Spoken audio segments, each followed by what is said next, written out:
Alerte aux professionnels de l'immobilier au Cameroun. Une réforme fiscale majeure se prépare pour 2026 et elle va vraiment changer la donne. On peut dire que c'est la fin d'une certaine époque, celle où l'absence d'agrément officiel laissait place à pas mal de flou.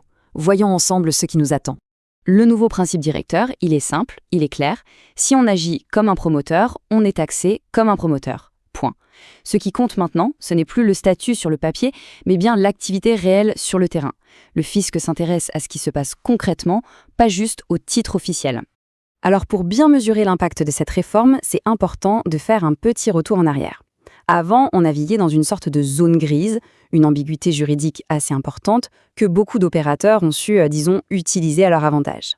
En fait, pendant des années, l'idée générale, c'était que tant qu'on n'avait pas l'agrément formel de promoteur, pas besoin de se soucier de la TVA.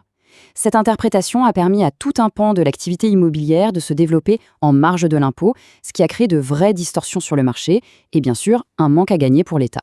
Du coup, on se retrouvait avec un marché totalement fracturé. D'un côté, il y avait les promoteurs agréés qui jouaient le jeu, qui payaient leur TVA, bref, qui suivaient les règles. Et de l'autre, des opérateurs qui, en profitant de ce flou, s'en sortaient sans payer la taxe. Le résultat, une concurrence qui était tout sauf loyale. Et on en vient maintenant au cœur du réacteur de cette réforme, l'introduction d'un concept absolument clé, celui de promoteur immobilier de fait. Alors, c'est quoi un promoteur de fait ? Eh bien, c'est toute personne, physique ou morale, qui, même sans avoir le papier officiel, fait le même travail qu'un promoteur agréé, de manière habituelle et pour gagner de l'argent. En gros, la loi dit maintenant, peu importe l'étiquette, c'est l'activité qui compte. Ce n'est pas juste une petite retouche. Cette modification vient cibler très précisément l'article 127 du Code général des impôts pour siffler la fin de la partie.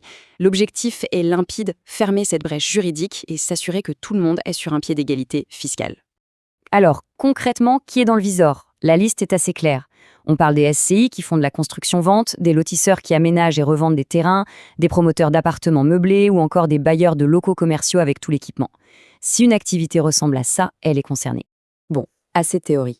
Passons à la pratique, parce que c'est là qu'on voit vraiment la différence. Prenons un exemple chiffré pour bien comprendre comment le calcul de la TVA va fonctionner dans ce nouveau système. Alors, mettons-nous en situation. On a une entreprise, sans agrément donc, qui jusqu'à présent se considérait comme non professionnelle. Elle se lance dans la construction d'un duplex avec l'idée de le vendre une fois terminé. Regardons les chiffres de près. Pour construire, l'entreprise dépense 100 millions hors taxes. Sur ses achats, elle paie 19,25 millions de TVA. Ensuite, elle vend le duplex 150 millions hors taxes et sur cette vente, elle collecte 28,96 millions de TVA auprès de l'acheteur final. Le calcul à la fin, il est très simple. L'entreprise prend la TVA qu'elle a collectée sur la vente et elle en soustrait la TVA qu'elle a déjà payée sur ses propres achats. La différence, ici 9,625 millions de francs CFA, c'est ce qu'elle doit reverser à l'État. Et c'est là qu'on touche un point fondamental. On pourrait penser que payer la TVA n'est qu'une charge en plus, mais en fait, c'est aussi un droit, le droit de déduire la taxe payée en amont. Avant la réforme, ces 19 millions étaient une perte sèche. Maintenant, ils sont récupérables. La TVA ne pèse plus sur le promoteur, mais sur le client final. C'est ça, le principe de neutralité. Maintenant, il faut parler des choses qui fâchent. Qu'est-ce qui arrive si on décide de faire l'impasse sur cette nouvelle règle ? Soyons clairs, les risques sont tous sauf négligeables.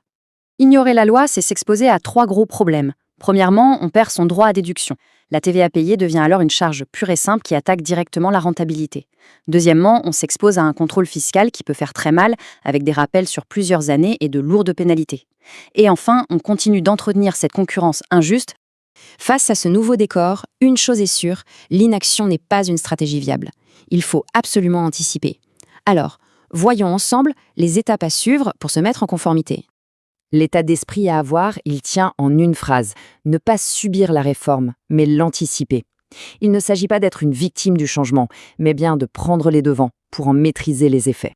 Les experts de PFAC proposent une feuille de route en 3 points.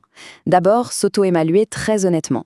Est-ce que mes activités sont récurrentes, d'envergure ? Si oui, il y a de fortes chances d'être considéré comme un professionnel de fait.